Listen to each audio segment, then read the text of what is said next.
Hello and welcome to Wager Talk TV. I apologize. There's a little bit of a connection issue, but I think it should be solved by now. Guys, can you confirm? Is everything okay? Yeah. All right. I just wanted to make sure everything was going smoothly. Once again, welcome back to Wager Talk TV for First Pitch. Join me today, of course, Dave Koken and mid-major Matt Josephs over at sportsmemo.com. I'll start with you, Dave. How was last night for you? First time this year I've gotten burned on a pitching change in the Oakland game. So that play, which was the free play, that lost. It does count as a loser. I did advise that if people were able to list pitchers, just get out of it. Don't replay it. But I counted as a loser because it was action for most people, I would think. The other two games won really pretty easily. And then came the KBO game this morning. I'm down 10-2. It's like, that's not a very good play. And Kiwoom comes roaring back against that pathetic SK bullpen, and they win the game 16-15. So Tuesday's off to a nice start.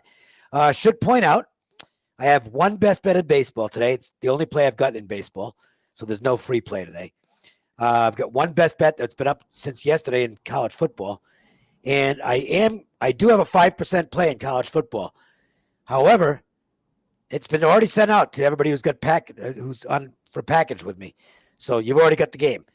It will be sold individually eventually. Maybe later today, maybe tomorrow. I'm not sure. Whenever I get to it.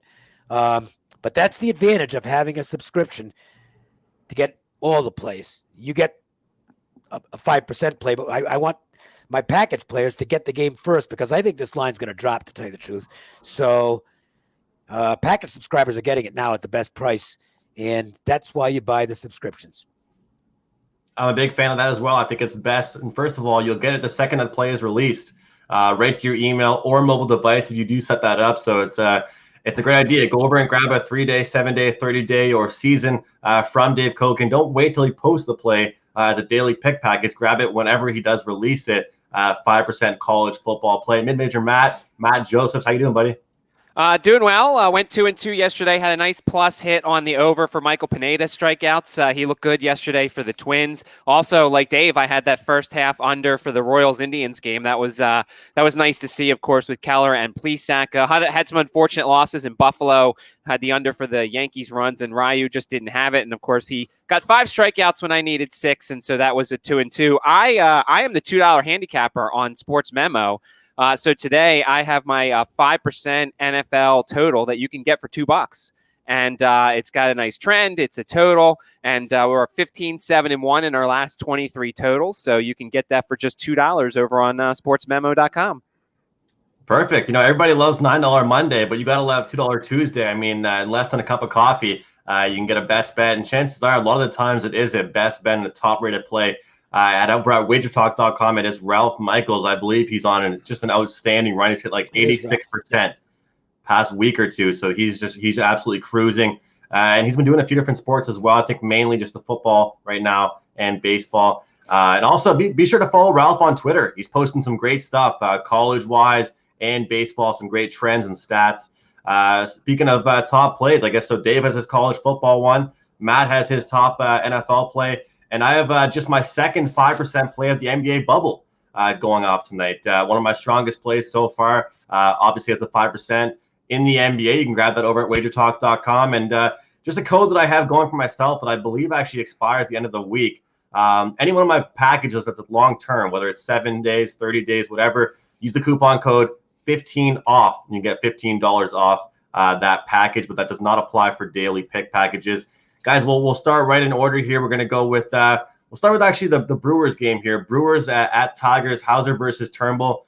I'll throw it to you here, mid-major Matt. We're seeing the Brewers, for obvious reasons, pretty decent favorites here. Total of 9. What are your thoughts? Well, so to me, this seems like a potential game, and I know I talk about the props on the show, that is an over runs, hits, and errors type of thing, because I think there's going to be a lot of runners on the base pass. Hauser's 0-3 with a 6.92 ERA his last 5 starts. Lefties have hit 5 of his 6 home runs allowed, so he's struggling with them. And the last time out, he gave up 9 hits to the Tigers, 5 earned runs in 5 innings. He's actually given up 9 hits in each of his last 3 starts. And you look at Turnbull, the reason why I'm not doing so much on the runs, hits, and errors here is because Turnbull's problem is walks. 16 walks over his last 16 2/3 innings.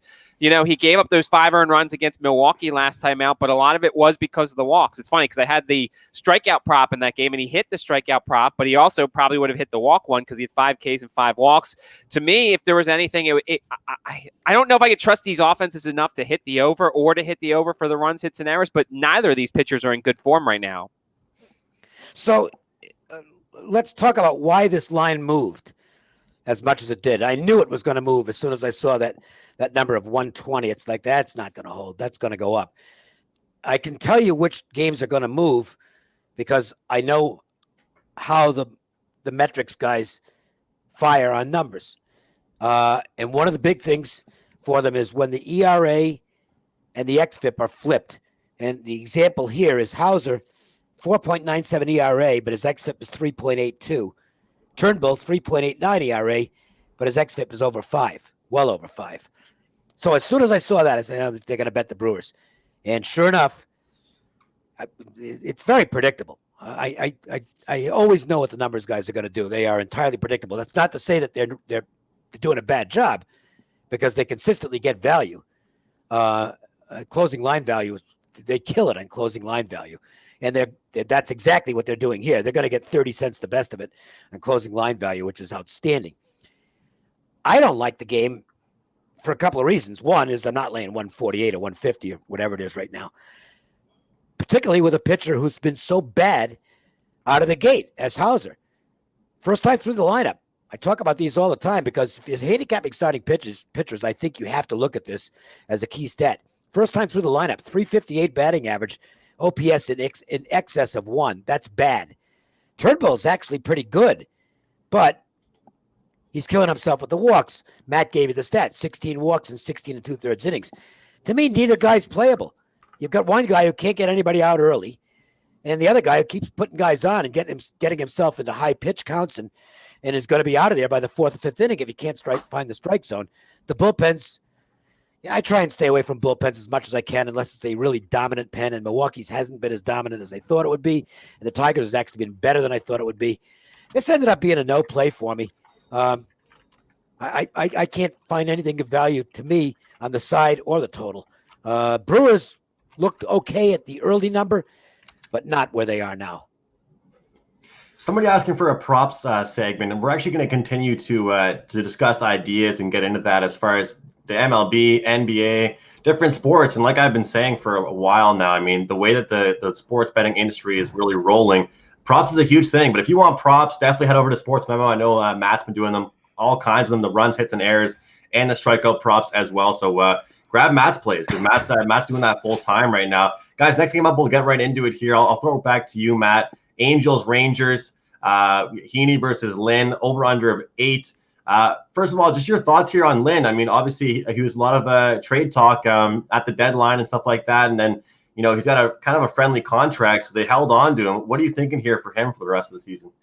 Well, one of the many smart things that David said on this show last time out, he pitched like he was disappointed to still be a Ranger. And so, and he faced the Astros and didn't pitch very well. Gave up those 6 earned runs in the 6 innings through 111 pitches. I don't want to back the Rangers ever. This is a team that seems like they're just ready for the string to run out. But can you back Heaney? I mean, he's really good right now. 16 strikeouts, 4 walks in his last 2 starts. He's only given up the 1 earned run. But he also, and we know how bad Texas is against lefties. Well, earlier last month, almost a month ago, he faced Texas. He gave up 5 earned runs and 8 hits in 3 2/3 innings. So to me, I would think he needs to play here, but I can't trust him enough to win in a situation like this. I know the Angels are in better form offensively, but I know Lynn's the better pitcher. So for me, this was an easy pass. Yeah, I would agree with the Angels being the side here. It didn't make my card, but I did give it consideration. I just don't know what to expect from Lynn. He's a real bulldog, and I think he was extremely disappointed at not wearing a Dodgers uniform because that was the buzz, was that the Dodgers were the team that was after Lance Lynn. And, how much more disappointing can it get? You're going from a team that's probably going to be in the World Series to a team that just wants to end the season. Texas and Arizona are the 2 teams, most of all, that I will not bet at all. You will absolutely not get a play from me on the Rangers or the Diamondbacks the rest of the season, and probably not the Red Sox. So that eliminates Texas from consideration. The problem I had with backing the Angels here is Usually you talk about fat and sassy, as Marco likes to call it, when a team's at home. But, the Angels realistically are not going to be a playoff team. And they just swept the Houston Astros. And I just wonder how excited they're going to be about going to Texas to face a nothing team like the Rangers. I think they get the advantage. They certainly have some positive momentum coming out of that series over the weekend, and the Rangers are just a disaster at this point. They don't hit lefties at all. I mean, the numbers definitely point to the Halos. But I think they put it in the line. The Angels are a pretty good-sized road favorite here, $1.25 or thereabouts. It was enough to keep me off the game, but the only side I would really consider is the Angels. Once again, $2 Tuesday at both sportsmemo.com and wagertalk.com. And a good day for Matt to be on the show. Head over and grab Matt's best bet there for just $2 and Ralph Michaels at wagertalk.com. I always remind people on $9 Monday, you're not just getting plays from people that are getting their best bets out there for just that day on Monday. You can get, Matt's play is not for today. It's for the future, but that is right now just $2. All these 5% best bets, originally $40. So this is now the time to go grab them. Matt, I skipped ahead in rotation order by just one game. I want to jump in for a second. Yep. Alex commented here down toward the bottom of the comments. Gallon burned me yesterday. No, he didn't. You burned yourself, Alex. For crying out loud. If you're betting starting pitchers, bet the first 5. Just bet the first 5. You wouldn't have won it anyway. Well, actually, what was the score? I don't remember. At 5 innings, it was 1-0 Diamondbacks. You'd have won the damn thing. Stop betting full games if you're betting on starting pitchers. It's really a simple concept. Okay? I mean, you don't want a full game if you're betting on the starting pitcher. And I would say if you're looking at a game that Gallon's involved in, you want to make a wager, grab the first 5 team total under for the opposition. That's what I would look at. Yeah, I had the first 5 under. Easy winner. It's 1-0 after 5 innings. And then he blew up in the 6th. Well, okay with me. I already cashed my ticket. Okay, the money was already in my account. First 5s, Alex. Yeah, I would agree with that as well for sure. Yeah, so I did skip over at a rotation order, guys. So I'll go to you here. Reds, Cubs, Malley taking on Mills, Matt.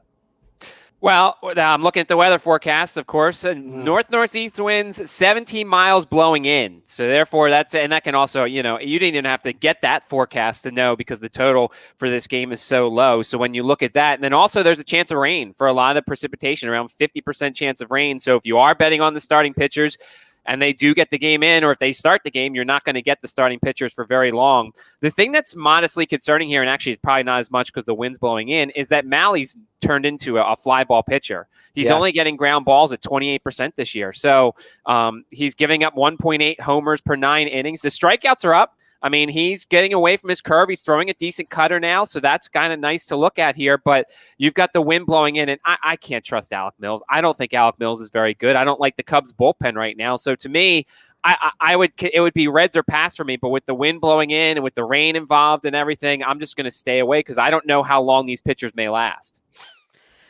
Malley is on what for him is a phenomenal win streak. The Reds have actually won his last 2 starts. If you've been backing massive Tyler win streak. What's that? Huge win streak. Well, if you've been backing Tyler, if you've looked at Tyler Malley's numbers over the past couple of seasons, he's actually been a halfway decent pitcher, but he's been like the poor man's version of Jacob deGrom because they just never win when he's out there. They either don't score for him, or when they do score, he has a bad game, and it was just loser after loser after loser. That stuff eventually starts to turn around for a guy who's kind of a middle-of-the-pack pitcher. He should be a 500 pitcher, and maybe it's trending in his direction a little bit right now. I would give him the edge over Mills, but the Reds remain a team I don't trust. I don't remember the last time I played the Reds. They're kind of one of those teams. They're not on my I won't play them ever list, but I almost always find a reason not to play them. It's generally my distrust of them and the fact that I think Bell, maybe he'll get better as time goes on and gets more experience, but he does seem to consistently make the wrong move.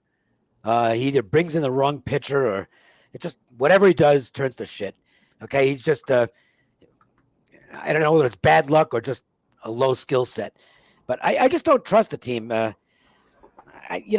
with the number here, being what it is, I mean, it's basically a pick 'em game. The Cubs find ways to win these games. The Reds find ways to lose these games. So that's all I can give you on that. Well, let me add for a second. They keep trying to make Iglesias one of these guys who could come in the eighth. He has time and time proven that he can't do that, and he can't come in and tie games, and yet they continue to roll him out there for that. What? They just traded for Archie Bradley. There's your closer. Yes, I agree. It's as simple as that. Bradley's your closer. This is an example of what I don't like about this manager. I mean, they didn't trade for Bradley to come into the fourth inning of a game, which he did the other day. It's like, what? Bradley's a late inning guy. I mean, I hate to be, just crushing these guys, but I think Bell's outmatched by by most big league managers. MLB rundown quick hit segment now. Once again, $2 Tuesday at both Wager Talk and Sports Memo. And if you have any questions, drop them into the chat box. I know Dave looks at it. I know Matt looks at it. I look at it, and we'll be sure to answer your questions. Maybe even put them up on the screen if it's a good enough question, and take a little bit of time to go over it and chat about it. For now, we're going to go through some of these games and decent amount of games. So we'll start really quick without further ado. We got Minnesota taking on St. Louis. Minnesota around minus 120, 125 favorites here. I'll start with you, Matt.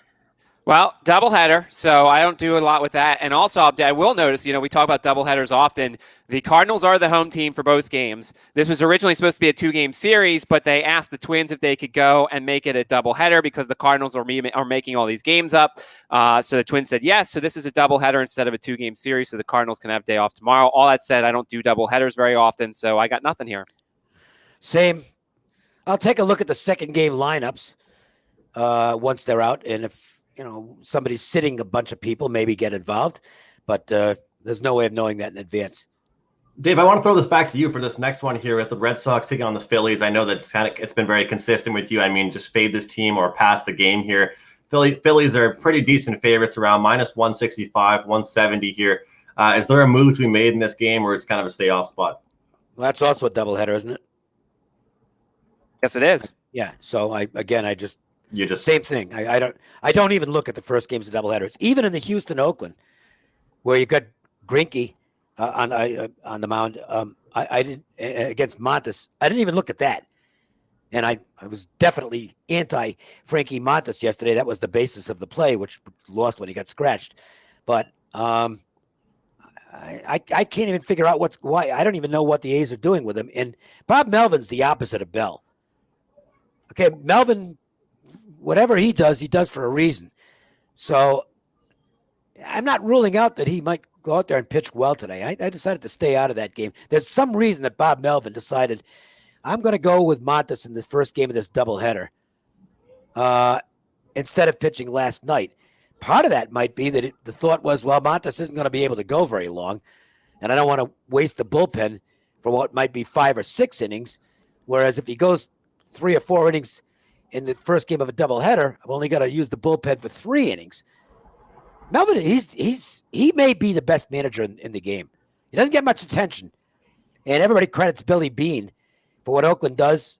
Bob Melvin's been the guy in the dugout for a long time, and if I were rating baseball managers, I think I might make him my number 1. He's really, really good.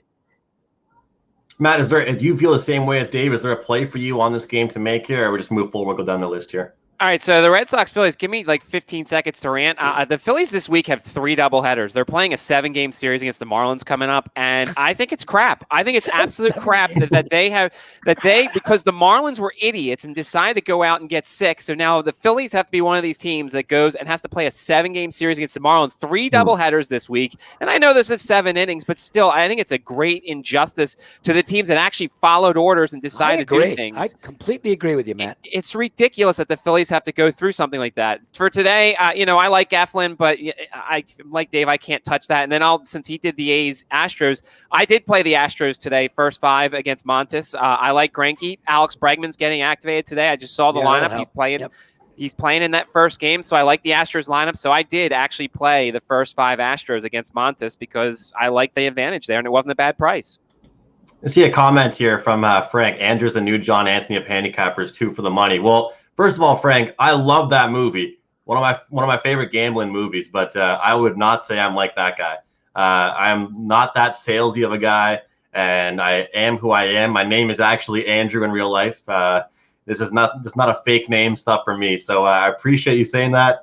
Thanks for watching. But I would say I don't really hide my identity. That's for sure. Was that the Brandon Lang movie? Yes. Yeah. I knew Brandon when he was out here in Las Vegas. He worked for Jim Feist. He broke in as a line reader.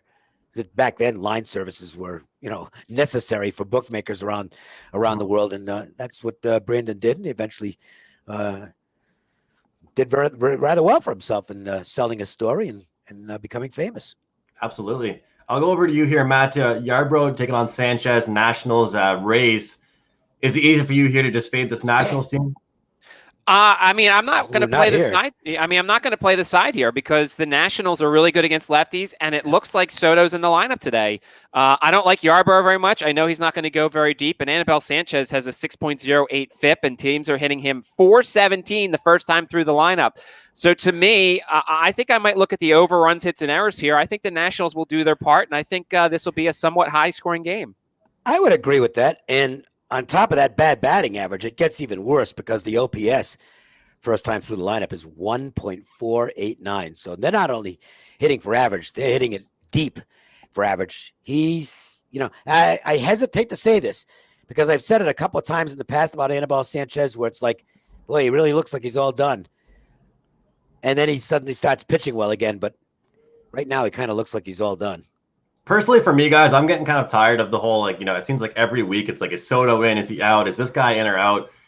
Baseball is starting to turn into hockey with that. It's just upper body injury, lower body injury, waiting until this to happen. I mean, it's like, come on, for crying out loud, give us the information, But they don't, but it's not because there's not load management done on a regular basis in baseball. I mean, you get Trout actually sat out a game on Sunday, but he'll do that like 2 or 3 times a year. That's it. No, I mean, Soto just hasn't been 100% healthy. I think it shows you how good the guy is. He's clearly not right, and he's still killing the baseball, and he's so important to that team. Yeah, Frank, no, I didn't take any offense to that. I appreciate you watching, and I appreciate you saying that. So, no, I was just joking around. It's a good movie, and you don't have to apologize or anything like that. It's all good. Next game up, we got KC, the Royals taking on the Indians. The Indians, huge favorites, like expected total of 8.5 here. We had a couple guys in the chat box talking about this Indians team. Matt, 45 seconds to a minute. What are your thoughts here? So the funny thing about McKenzie is I was reading a story about him. His biggest problem is timing. So before his second outing in St. Louis, he warmed up way too early and sat in the dugout for half an hour. And then last time out, he was a little late and actually had to run out to the mound. I mean, the kid's got really good stuff. He's got 19 strikeouts to 4 walks. And Junis, he wasn't very good against the Indians last time out, left after the bruised biceps. Francisco Lindor was hitting 500 against him before that, then went 2 for 3. So I like my Lindor props and things like that. The big question is, how's McKenzie going to handle first time somebody sees him a second time through? But the Royals offense has been abysmal, and they officially put Solar in the IL.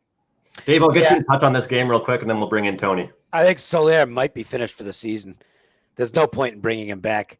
And it's an oblique, and those take time to heal. So their offense stinks at this point. And we were seeing a lot of enthusiasm out of the Royals, but I think that's kind of wearing off. They might be a team to just look to fade down the stretch. Tony, I'll bring you in here. Better late than never is the saying. It's good to see you. What I'd like to do, if it's okay with you, just really quickly, we'll go through the games just that we had very in-depth of the ones that we really dove into. It was the Reds and Cubs. Brewers, Tigers, and Angels, Rangers. We can start with the Reds and Cubs if that's okay with you, and just give us your thoughts on that matchup. Oh, and I apologize. We had some more videos. I'm assuming you guys knew that, and I expected us to be starting now. So I'm going to jump in here right now, unprepared, I guess, for the first game. And you mentioned Cubs, so you're talking about the Cubs and Reds. Cubs and Reds. Okay. At Wrigley, wind blowing in. Wind blowing in at Wrigley. 2 pitchers that are relative unknowns. Would you agree with Maul and Mills? But in this game with an even line, I'm going to go with the younger Mills and the Cubs. Even with the wind blowing in, they have the better lineup, better offense, especially the top of the order. And while I'm not excited about the Cubs bullpen, comparably with today's opponent, the Cubs would be my lean. As far as the Brewers-Tigers matchup, anything for you in that one? Let's put it this way. I really like Hauser. I've talked about Hauser many, many times, and I think despite the fact that the Brewers have been one of the most abysmal offenses and have not met expectations, at least preseason expectations, they've been a tough back for me. But in this situation, I'll take Hauser over Turnbull. And last but not least, Angels, Heaney taking on Rangers, Lynn. Obviously, two decent names, are decent, probably not the word to use here on the mound. Angels minus 125 favorites. Yeah, here's the same old song and dance, I guess. We've talked about the Rangers and how offensively inept they've been. But in this situation, I would take the dog price on the Rangers without question. And Lynn, who I think is very capable. And at that price point, I'm all in with him. And Tony, we've been flying through this quick hit segment, so I'll throw it right back to you here with this next game. Then Dave, then Matt. Oakland A's taking on the Houston Astros. Got Greinke on the mound for the Astros. They're around minus 135, 140 favorites here I'm seeing here in this contest.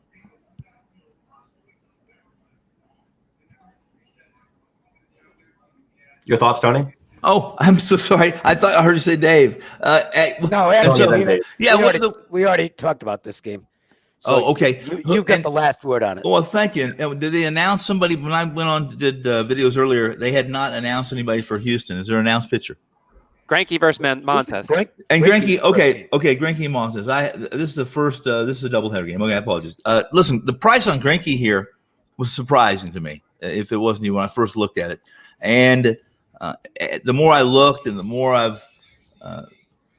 The way Houston has played, especially recently, the price makes sense. But in this situation, you take the smarter pitcher, the better pitcher, the more talented pitcher, even at his age. And as miserable as Houston has played and the bullpen has performed, I'm on Greinke. Dave, I know you said you're not really a fan at all of doubleheaders, and more importantly, you said game ones. Do you want to touch on this part two of the Minnesota St. Louis, or just a pass for you? I don't even know. I don't know what the lineups are going to be. What about yourself, Matt? Is there any situational play? There's no way I can talk about a game two of a doubleheader when I don't know what took place in the first game, how long relievers had to pitch, and who's playing in the second game. There's zero possibility I would play anything in advance in a second game. Let's skip ahead here, Matt. We'll go with Wright versus Sanchez, Miami, Atlanta. Well, I'll be interested to see what Sixto Sanchez has been great as advertised so far, but he's faced Toronto, Tampa Bay, and Washington all at home, and none of those lineups exactly scare you. The Braves will be the biggest chance for him in the first road game. I mean, we'll see what Sanchez does. On the other side is Kyle Wright. I love fading Kyle Wright. He was terrible that last time against the Marlins, had 6 walks in 3 innings. That was his last start back on August 14th. And we'll have to see if he figured out his second time through the lineup issues. 455 teams are hitting that second time through. So I need Wright to show me something before I can bet on him. So I kind of like Sanchez a little bit here.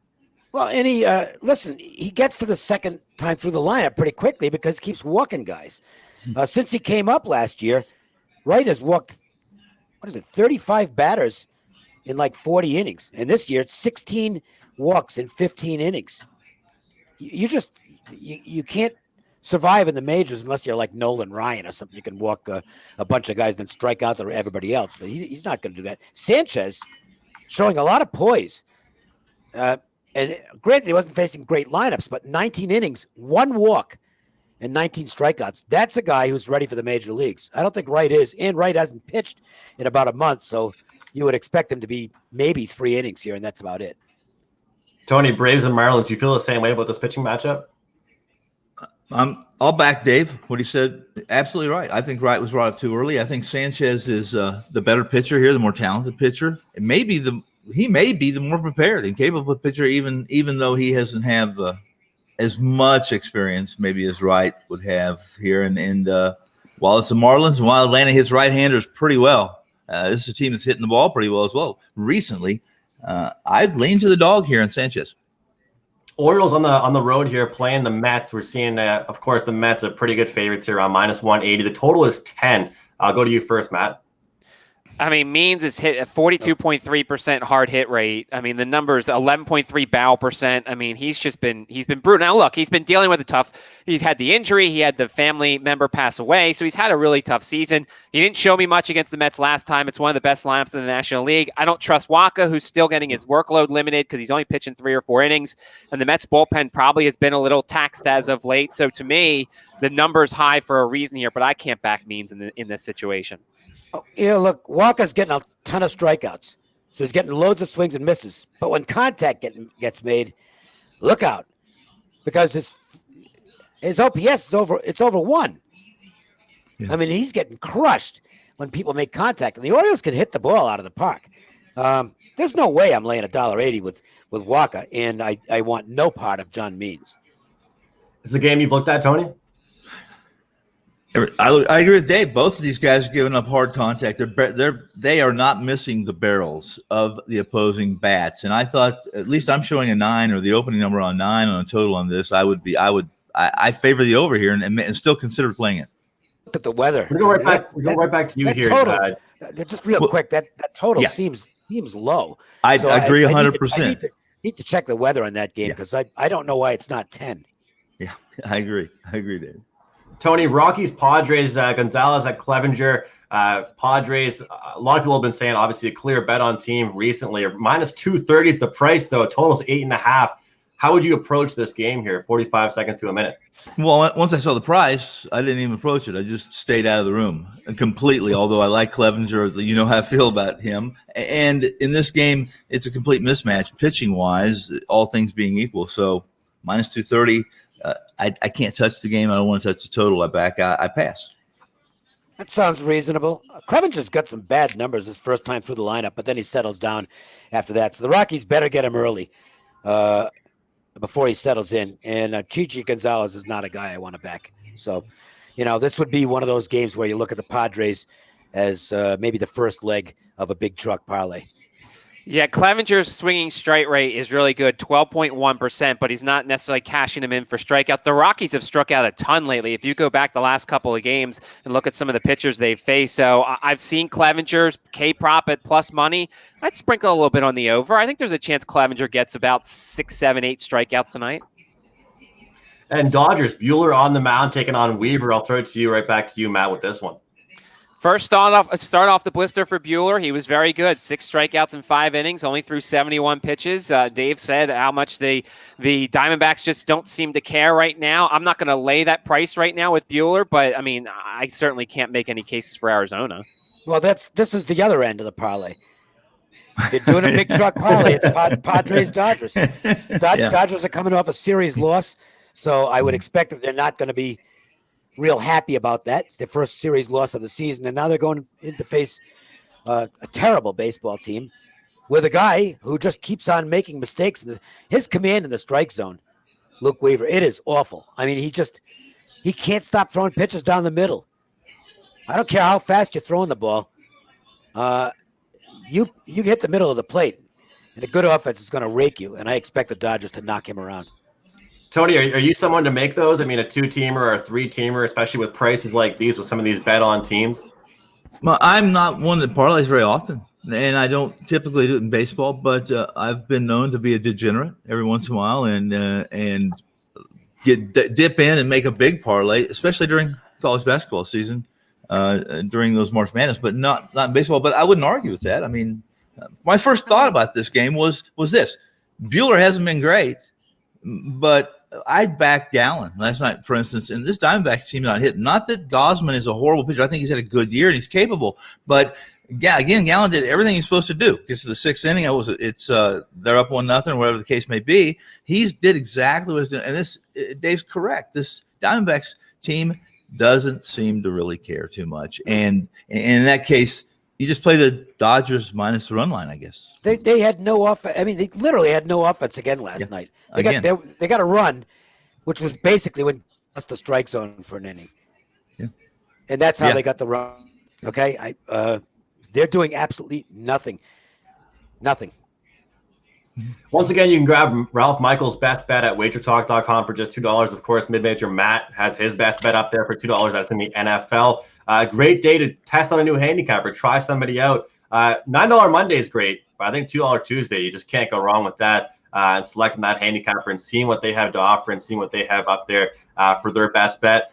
Dave, I'm going to throw it to you here with this first one here. Seattle, San Francisco. We'll go here with you first because you had a winner, I believe, free play. And I think you've been cashing a few winners for your free plays, if I believe, with the Giants. How do you feel about this matchup today? Now, I think I'll stay out of this one. That price is pretty steep. In fact, I think it's too high. Newsom's looked pretty good. Very small sample, but he looks like he can pitch a little bit. Logan Webb's been okay for the Giants. The Giants have a lot more to play for. But Seattle's coming out of a nice weekend sweep where they beat up on the hapless Rangers, and anybody could beat up on the hapless Rangers, but the Mariners probably have some enthusiasm going into this series. So I don't think I want to lay a price quite that big, but I do think the Giants win the game. Tony, are you someone that buys into that kind of momentum? I mean, you come off beating a team, and although you're expected to beat them, you still feel good about yourself after that? Well, we're all humans. So even the baseball players, they put their pants on one leg at a time. Sure, it matters. It matters. So in this case, I'll lean a little bit towards taking the dog and the price. Newsom, he's young, 11 days, I think, between starts. But if he's anything close to the numbers he's put up and some of the stuff he produced and executed in minor leagues, he's Webb's equal. And at that price, I'll take the Mariners, which is hard to say. Matt? I don't have much interest in this. The only thing I thought was amazing is LJ Newsom doesn't walk anybody. 17 walks in 155 innings in 2019. I have no interest in this game whatsoever, though. Well, guys, that's the show. I believe we are going to go around the horn. I guess we'll go to Matt. I know, Dave, that you're not really doing too much fantasy stuff because, like you said, you can't really do it, and that's kind of the reason. But, Matt, I know you do some props. You do some fantasy stuff. A couple minutes to spare here. Is there anything props-wise you can give out to our customers here for free or our viewers? And any fantasy stuff you'd recommend? Well, I mean, Sixto Sanchez is criminally cheap priced on DraftKings right now, and even if he doesn't necessarily get the win, I think he gets enough strikeouts to make it worth it. I talked about earlier, I'm loading up on Lindor. I'm loading up on Franmil Reyes, who's one of the hottest hitters on the Indians. I'm loading up on my Mets because I think Alonso has a nice game today against Means and everything. So to me, I'm just, and I'm going to stay away from the Cubs and Reds, guys. With the wind blowing in so much in Wrigley, I don't think necessarily it's worth it to put any of those guys in there. But load up on your Indians, load up on your Mets, and then put Sixto Sanchez in there. And even Clevenger. I think Clevenger pitches well. There's a chance at plus price maybe he goes over that strikeout prop. We missed a couple of games.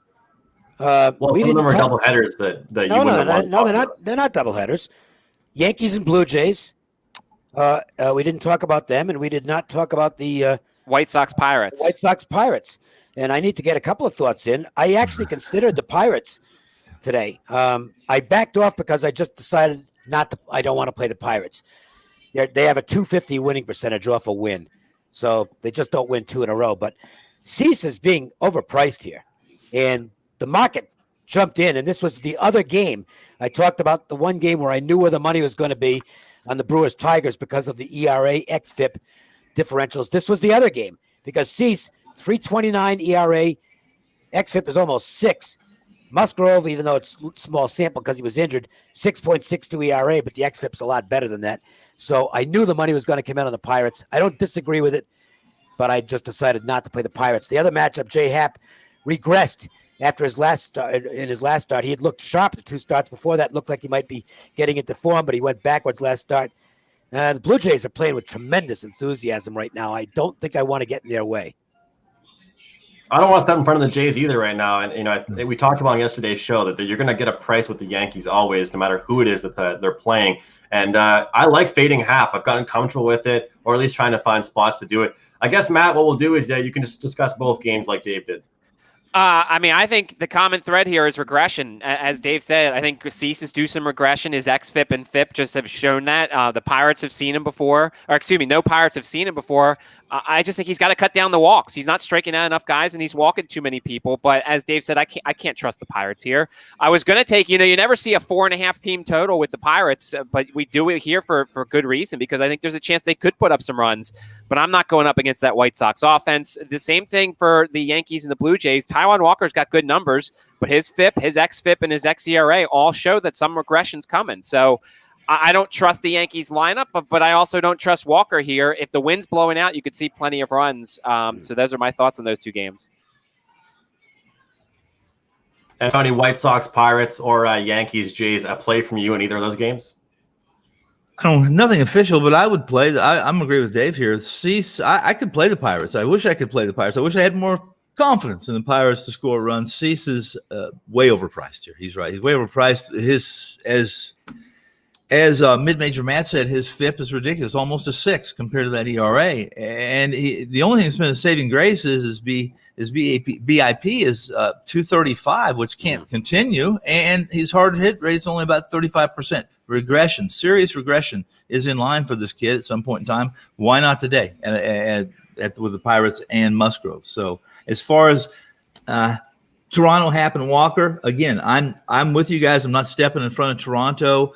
Walker has a new leash on life, or to some degree, and I never have been a believer in Happ, and I would fade him 10 times before I backed him. I like that, a new lease on life as opposed to a new lease on life. Yeah, no leash. It's a never mind. Come here, life. Come on. Okay. Tony, I've been hearing all about your NFL stats from the Prez on Puck Time. It's just outstanding. I just wanted to ask you, in football as well and other sports, what would you like our customers to go grab from you at wagertalk.com? I'd like them to grab a lifetime membership and grab me by the leash and walk me around their hood. Listen. You can get anything you want right now. I've always had football's been very good to me, and I was going to do something that was politically incorrect. I was going to say football been very, very good to me, but I'm always a big fan of baseball. It's my favorite. I work hard at it, but you can get football, I think, at a nice discount, especially if you just maybe email the front office, the big wigs, the Missies and the Melissas, and tell them that Tony Finn sent you from First Pitch. And you want $1 off all of my packages. And Dave's got a 5% play up in college football, his first one of the season. That's not posted to the website yet. So if you want that right now, you have to be a package. Get the all access. It doesn't have to be a long pass. It could be 3-day, 7-day, 30-day, whatever you feel comfortable with. And Mid-Major Matt is the $2 handicapper over at the sister site Sports Memo. So grab that. That is in the NFL, and I have my second 5% play up in the NBA since the bubble started, guys. So lots of action up at both websites. On behalf of these guys, thank you so much for tuning in today to First Pitch. We'll see you tomorrow, regular time, 2 p.m. Eastern, right here on Wager Talk TV.